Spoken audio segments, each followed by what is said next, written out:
don't want to be at work till 9 o'clock at night. That's just, bro, I don't want to do that no more. I'd rather get up early. But I've noticed like how my body reacts. I don't know if it's for you guys as well, but I've been getting up early for a long time, and I've noticed like 5 a.m.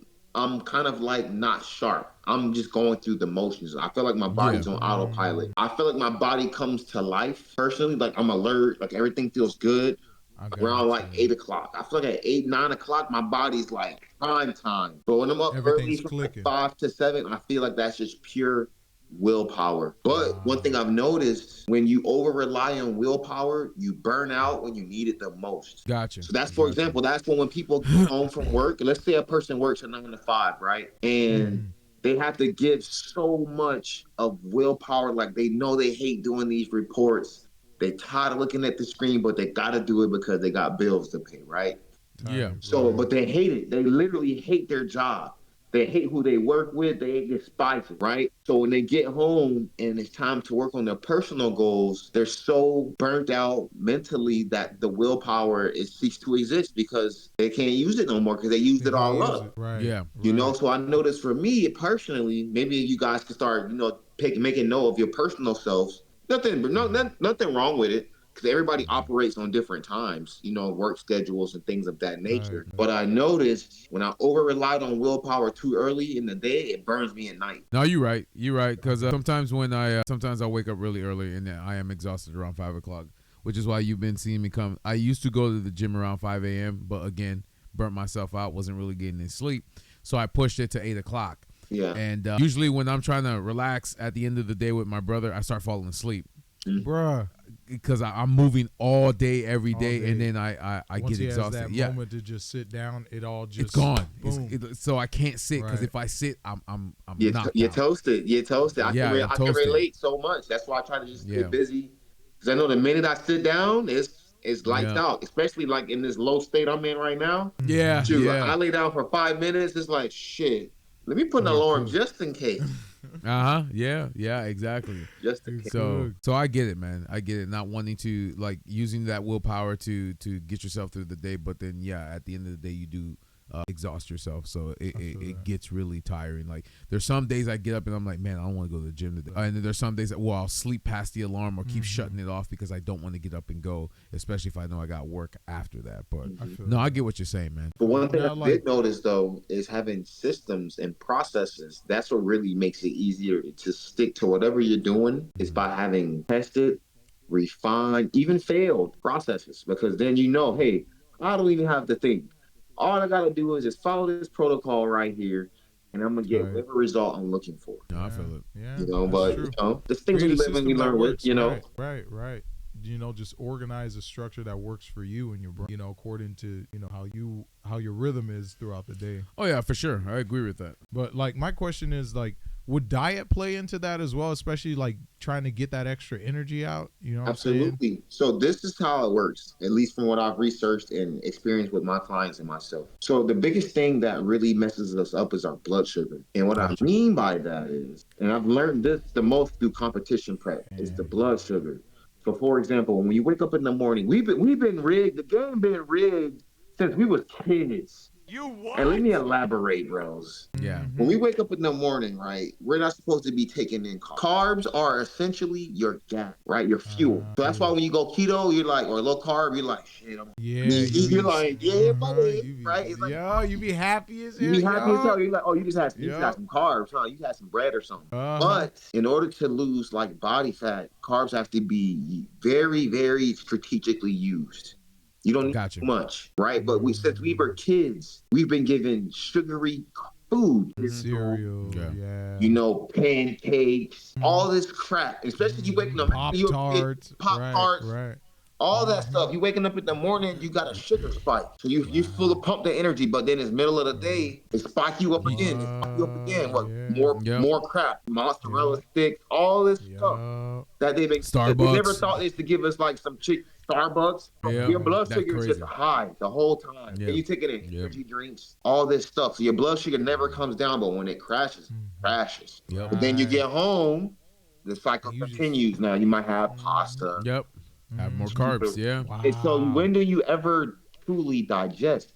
So people get caught up in the rat race. Yes, it's true. Calories in versus calorie out. That's very true. You have to be in a calorie deficit, but if you're full of carbs, it's going to be impossible to lose that body fat, that weight that you feel that you want to drop. Unless you take away those carbs and put those calories into your fats and protein, that's when you will truly see the body recomp. Because if you're stripping, the body don't want to use carbs. The body runs off fats. I got you. Butter, oils, things of that nature. That's what the body needs to run off. Proteins and fats. So give it carbs, it's like, oh, you don't want me to use the good stuff? The stuff that we need to use? That's what you want me to use this bull crap? Bet.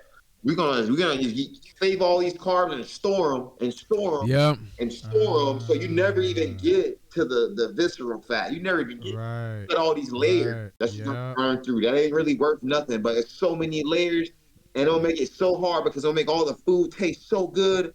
I'm gonna make a fried Oreo. I'm gonna do all this. Golly. Yeah, you know what I'm saying? Yeah. Some fried Oreos, but. For the ones who live the lifestyle, we know, okay, 20 minutes of doing the Stairmaster is pretty hard, right? But I can eat 5 Oreos, and that'd be 600 calories. I can take that down in 30 seconds. Like that. Like that. So now imagine you just taking in all these calories, bro, but you're not burning these calories. So you're already rigged. It's already rigged against you. You're never gonna get out unless that doctor tells you, hey, you got high blood pressure or diabetes. You might want to start changing your diet. But now you're doing it reluctantly. You don't even want to do it. You're doing it because you're being told you have to. You have to do it. So now you're trying to find. Your brain's already wired. Now you're trying to find biohacks and respectfully, if you have shortcuts, and all that, right? When you do Ozempic, you eat your muscle tissue, so that muscle is gone forever. It ain't coming back. That's why people be looking like them damn meth heads. Yeah, they have that sunken face and all that. Yeah, they got an iron man. They got an iron board booty. Have you ever seen an iron board booty? Oh my god! Oh man, Jimmy on, bro. Yo, Jimmy, welcome, brother. Jimmy's in the chat. But that's what I'm saying, bro. So if you have a diet that's easy to manage and you have a system, it's easy to avoid those traps and you can see them clear as day. You're like, you want me to gain you want me to get that crumble cookie. I can make this shit myself. That's 700 calories. 87 grams of sugar. Bruh, you know how much that is? That's a lot, bro. That's food. Bro, that's 2 times the amount of sugar that is sugar intake. Snot says you listing all the bad foods and now I'm getting hungry. Hey, y'all know what's crazy? So on my last competition, my coach was like, hey, you got a cheat day after the show. So the show I did, the first one, he gave me a burger and fries, right? This is how crazy the body works right here. He gave me a burger and fries. He was like, you can have a burger and a fry and a sugary treat. I was like, I'm good on the sugary treat because I already know me. I know me. Once you start. So I went to Five Guys. He said a burger and fries. He didn't say what size. Ooh, so I got a triple stack. Got a triple. So Five Guys expensive, bro. That's one person. And you like already at $28. I was like, all right, I'm ordering a feast for one. So I walked in there with my little metal thing on, and I told the dude, I was like, hey man, I just did a bodybuilding show. Could you hook me up on the fries for sure? He was like, yeah. He was young too, so I knew he was gonna bless. Oh yeah, yes sir. I got that, and I got a large fry. I was like, make them Cajun too, bro. They make them fresh. When you get them Cajun, that's a Five Guys hat. Right. If you want fresh, they always do, but if you want them fresh, put the seasoning. For sure. Yeah. So, bro, he gave me like a shaker cup, how big the shaker cups are? Yeah. He dumped the fries, and he loaded it up again and dumped the fries again. So I ate all that, right? And I took my little supplement protocol. So after that, bro, I was probably good in like 4 days, right? That's after the first show. Like my body retransitioned back to how I looked, but it actually looked better. So after the next show I did, he was like, hey, Trey, the show was over at 1:30. He was like, you got a whole, but I was in Tampa. So I was like, all right, I got to drive back home. He was like, you have a whole cheat day. I was like, cheat day? He was like, you can have whatever you want, bro. I was like, man, I don't even care about the placing at this point. I just want to get off the stage so I can get to this food.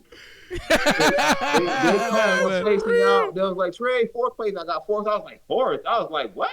Whatever. Man, as soon as I got let me get that food. They had food back there. So I was taking out, I probably took out like maybe 12 cookies in like 15 seconds. I was like, shit. I got to take pictures. So I took pictures real quick with my girl and my son. Then I ran back over there, ate some more food. And then it was like a festival. They had like a big expo, right? So they had like these big gourmet cookies, and literally on my Instagram feed, that's all it's been showing me was these gourmet cookies. You know, when you get a cookie and you split it like this, and you see all the yeah, that so gooiness. bruh. So I seen it there. I'm like, You what? nah. I bought 6 of them, so I had to ride home. Golly. Bruh, I had a long ride home. Bro. I'm gonna tell you my whole cheat day. I ate like 4 in the car, right? But keep in mind, I met one of my he's a small business. His name is C Sweets 239. I'm gonna shout my dog Chris out. Y'all, That's what's up. he makes great. He made me some championship cookies, right? Okay. So it was like 4 of them. So I ate like 3 of them. He had made me some brownies. He made me like these pistachio chips. They were fire. These all were like, it was all great. But I knew I couldn't eat it all in a day because I got a couple hours, right? So I ate that, right? Like So I'm already like 20 cookies in, right? So then I go to this place called Munchies 420. It's like a place in Sarasota. Just by the name alone, you can kind of see they were probably lit and they Right. Oh yeah, for sure. combinations of food together, right? So they have this thing called a Fat Sandy.